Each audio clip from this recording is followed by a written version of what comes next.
Hello, Mr. Shad. I believe you got a video when we were working on fitting your windshield to the boat, but just in case you didn't get that or missed that, I'll just kind of recap that. So when these boats were originally built, the windshields were fit to the boat and then sent out for chrome, and then they were matched back up with the boat. So of course these were already chromed. So one thing we noticed on these is you have somebody had put a bunch of snaps in for like a tonneau cover. So you see there's a bunch of extra, I shouldn't say extra holes, there's a bunch of holes.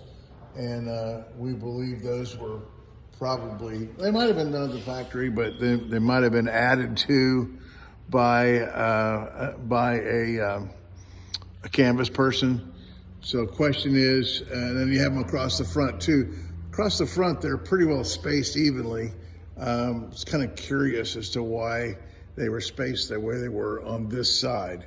So the question is, do you want those holes closed, or do you want to consider a tonneau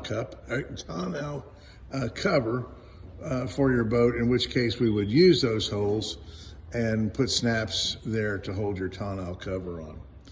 The other thing I wanted to discuss this morning is, we've got it all sanded and faired and almost ready for paint. You'll notice, so we need to have a discussion about plank seams. We probably already had it, but if not, then again, I want to make sure that you understand what goes on with wooden boats. Just like your furniture in your home, that the joints get loose in the wintertime and they get tight again in the summertime, just like your joints on your furniture in your home, the wood, huh? Or your porch railings. What? Porch railings. Porch railings as well? Oh, yeah, okay. So anyhow, the wood shrinks and swells with humidity.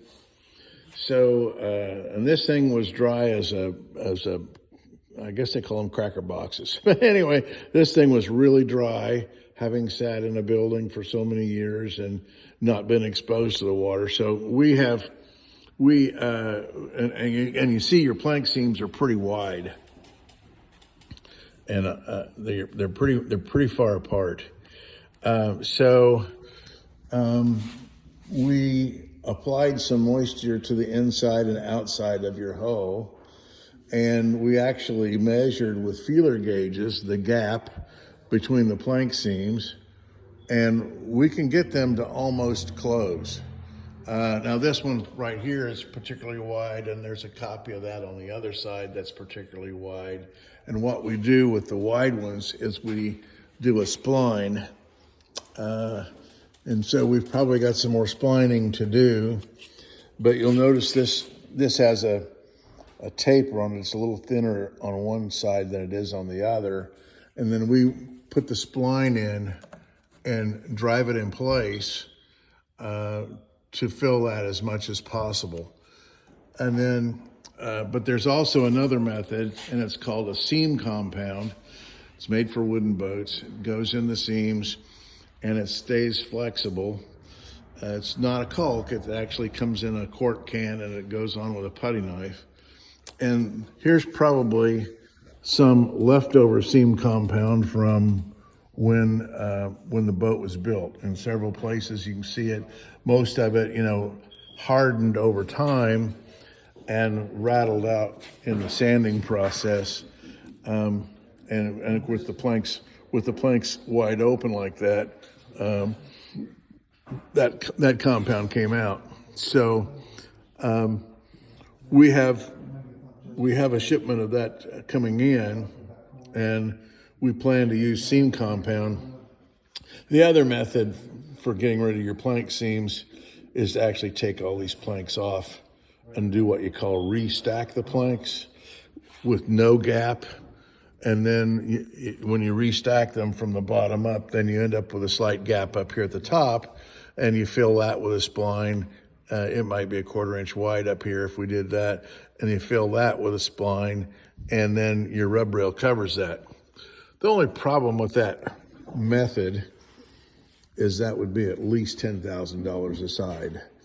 So we don't normally do that unless someone has really deep pockets and they want to do that. It's always left up to the customer and what they want to do. We don't do it without approval. And I'm not suggesting that we do that. That's a very time-consuming, tedious job. And most of the wooden boats that you'll see don't do that. Their plank seams open and close, and that's just a fact of life with a wooden boat. So the seam compound stays flexible, goes in, and as the planks expand, you might end up with a little protrusion here at each plank seam. You might end up with a little lump here at each plank seam. And then as the planks dry back out, you will see that go away. And if they dry, super dry, like this boat started off like out in the winter time, then you might even see that open up, that crack, a crack in the compound, or a crack between, say, the compound and a plank, or the lower plank, or the compound and the upper plank, or right down the center of the compound, you might see a little crack. But then when you put the boat back in the water, that crack closes right up. So just want to manage that. We got some business. We were on the phone with a fellow that complained about another restorer, and basically that restorer gave them, they didn't manage that expectation with this customer that we're about to get, and so actually we might not get him because I might not necessarily want him. Because what the restorers told him is exactly true. He had done all of his own work in the past. He'd probably taken his boat out and varnished it, and then put it right back in. And the plank seams didn't move because they put their boat right back in the water, and it never dried out on him. But it dried out on him when he had it at this marina, and then of course when the planks expanded, then it randomly pushed varnish and paint, varnish out between his cracks. In his case, varnish and paint, there's really no difference. One's clear and one's got pigment in it. But the vehicle the oil, the vehicle that applies the paint doesn't really change that much between varnish and paint. So just I want to have a discussion with you about that, make sure you understand that, and then what were the steps that we're taking to mitigate to reduce the amount of shrinking and swelling that you see. And I didn't really talk about how we're going to reduce that. So we've got the wood is at about 8% moisture content right now, and we're going to see what the maximum moisture content we can apply to a plank would be, and then and try to be about halfway in the range between dry and that moisture content, so that instead of your boat going from one extreme to the other after this process, this process would happen when your boat moisture content is pretty much at the center of the range. So we had to remove a plank. We had, in the sanding process, of course, creates a lot of vibration, and so we actually had some rot that had escaped detection until now. We had some rot show up, and it was in a piece of plywood that was used as a backing around a window. So and this is you can see the new plank right here getting ready to go in place, and this is the old plank, and it's infected major league with rot. So so we replaced that one, and the backing plate behind it that gives you a structure to fasten your portholes into, that was also rotted. But anyway, so we're going to take a piece of this plank, we're going to submerge it for 24 hours, and then we're going to see how much moisture it gains, and that'll give us the maximum of the range. And then we have a moisture sensor, a moisture meter, that about a $500 meter that we use to detect the moisture content, and then we're going to make sure that your boat is about the middle of that range. And then we're going to use the seam compound and or shims that I showed you that example to close those plank seams at that moisture content, and then we'll go on with the paint. By the way, on the paint,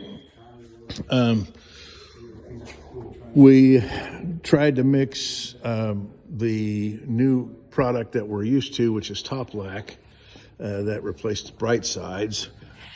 We tried to mix those and get the paints that you wanted, which are the all grip colors.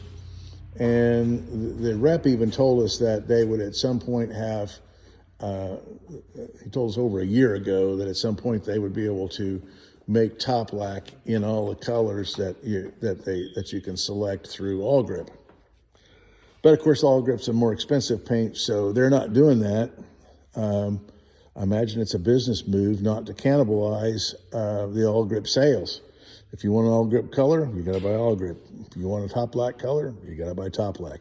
They're not making an interchange back and forth. So we purchased the All Grip colors. We also determined that we're going to spray just to try to save time and money. As we're going to spray that on. So we had, at first when we looked at it, we were actually didn't know if we were going to roll and tip, or if we were going to spray. And we decided to make the roll and tip, or we decided we're going to spray. And so that reduced the amount that we had to pay for the paints. So the paints they're more expensive than Top Lac, but they're not crazy out of control like we originally thought they were going to be.